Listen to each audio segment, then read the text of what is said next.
Hello everyone. This video is going to help you a little bit with the bulletin.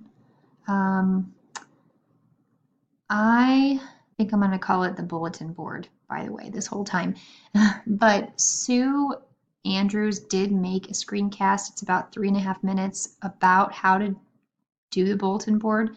So the only thing I'm going to do in this video is just share a couple things she told me that I would need to pass along to you guys. So to access her video, you're going to go to your resources, and then you're going to scroll down and go to the bulletin boards video, and you can play it from right here, obviously. That's the first thing you really need to do. The main takeaway I got for the bulletin boards was this.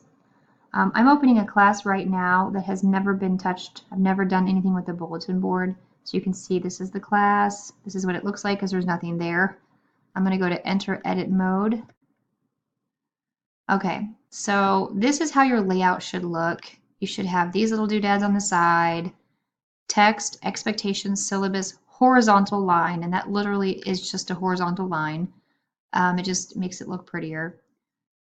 Don't change this layout. I immediately did. I immediately went into my AP class and started goofing around with the layouts, and it kind of messes some of this up. And plus, she said if you have multiple classes, which I don't of AP, it can cause problems there too.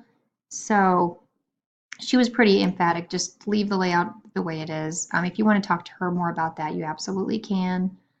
The other thing she mentioned for me to tell you guys is that, just try to tackle the first 3 boxes right now.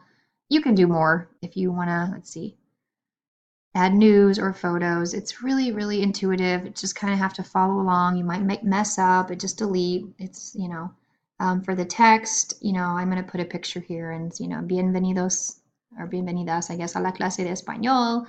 For expectations, I don't know. I'll come up with something probably that's stated in my syllabus. And then right here, you can attach the syllabus. I guess I would just put syllabus. Okay.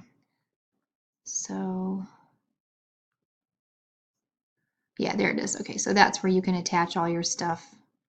If you click the add button, these can be moved around actually, but again, see I'm moving those around. Look at that. But she kind of said that that's not a good idea, especially if you have multiple classes, because I think it messes them up for the multiple classes. So, you might want to ask her about that again. I don't plan on moving mine around. How about that? What else did she say? So lots of stuff to play around with here. If you wanted to insert an audio, you could.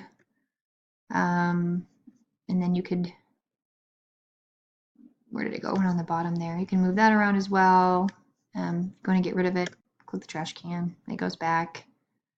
And then there's fun things on the side you can do as well. So I personally plan on looking at other people's that have done them. I haven't played around with it much at all. Maybe one of you have. If you have, would you email us and say, hey guys, I'm really proud of how my bulletin board looks. Maybe you can show it off at our next meeting real quick. No pressure if none of you are planning on doing that. Okay, the only other thing I remember her saying is to make sure you publish layout changes, obviously, or it won't save it. All right, thanks.